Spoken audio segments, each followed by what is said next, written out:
ჩემს მეუღლეს ბავშვობიდან გვიყვარდა ერთმანეთი. როცა გავიზარდეთ და სკოლა დავამთავრეთ, გადავწყვიტეთ, რომ შეგვექმნა ოჯახი. დაახლოებით მაშინ 18 წლის ვიყავი მე, 19-ის ჩემი მეუღლე. არ ვაპირებდი ბავშვის გაჩენას თავიდანვე, მაგრამ მოხდა ისე, რომ დავფეხმძიმდი. ჯანმრთელობის მდგომარეობის მხრივ რამე პრობლემა ხომ არ მქონია? არანაირი პრობლემა არ მქონია, გადასარევ მდგომარეობაში მქონდა აბსოლუტურად ყველაფერი. და ამას ყოველთვის ვაკონტროლებდი, იმიტომ რომ საკმაოდ მშიშა რა ვარ და სულ დავდიოდი ბავშვობიდან ექიმებზე რაღაც პატარ-პატარა პრობლემების გამოც. უმნიშვნელო და ნუ როცა დავფეხმძიმდი საერთოდ, გადავწყვიტე რომ ძალიან ხშირად მევლო. ერთხელ მეგობრები წავედით აგარაკზე, მეგობართან ავედით და ძალიან ცუდი ფაქტი მოხდა მაშინ, წყალი უნდა მიმეტანა ჩემი მეგობრისთვის. და კიბეზე ამისრიალდა ფეხი და დავარდი. როცა დავარდი, მაშინვე, რა თქმა უნდა, ჩემს მეუღლეს დავურეკე, დავბრუნდი თბილისში. როცა ექიმთან მივედი კონსულტაციაზე, გამსინჯეს და მითხრეს, რომ ყველაფერი რიგზე იყო.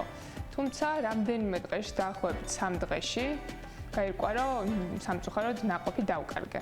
რთული იყო, მაგრამ რომ გითხრათ, რომ თავიდანვე ეს ყველაფერი ძალიან მძაფრად განვიცადე, ესე არ იყო, იმიტომ რომ ალბათ ვერ მივხვდი დიდად რა დამემართა, თუმცა როგორც შემდეგ აღმოჩნდა, შემდეგი პერიოდიდან გამომდინარე, ეს ჩემთვის ნამდვილად დიდი სტრესი იყო, იმიტომ რომ მალევე დავფეხმძიმდი მეორედ, მაგრამ სამწუხაროდ მეორე ნაყოფიც დავკარგე და ეს მეორე ნაყოფი დავკარგე სწორედ სტრესის ფონზე. მიუხედავად იმისა, რომ მეუღლე სულ გვერდით მედგა, ძალიან ცუდად ვიყავი, ჩავიკეტე, დამეწყო დეპრესია და ძალიან დიდი ხანი საზოგადოებაში საერთოდ არ ვჩნდებოდი, არ ვაკეთებდი ჩემს საყვარელ საქმეს, ხატავ ძალიან კარგად, თუმცა ფაქტობრივად გარე სამყაროს მოვწყდი.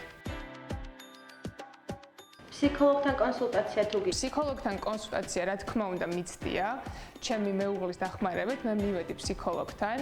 დამჭირდა რამდენიმე ვიზიტი მასთან, საბედნიეროდ ფსიქიატრთან ნამდვილად აღარ მომიწია. წასვლა და ასე ვთქვათ, მიშველა ამ ყველაფერმა. შემდეგ ნელ-ნელა დავუბრუნდი გარე სამყაროს, დავიწყე ჩემი საყვარელი საქმის გაგრძელება, ხატვა, რომელმაც ხატვა მეხმარებოდა მე ფაქტობრივად.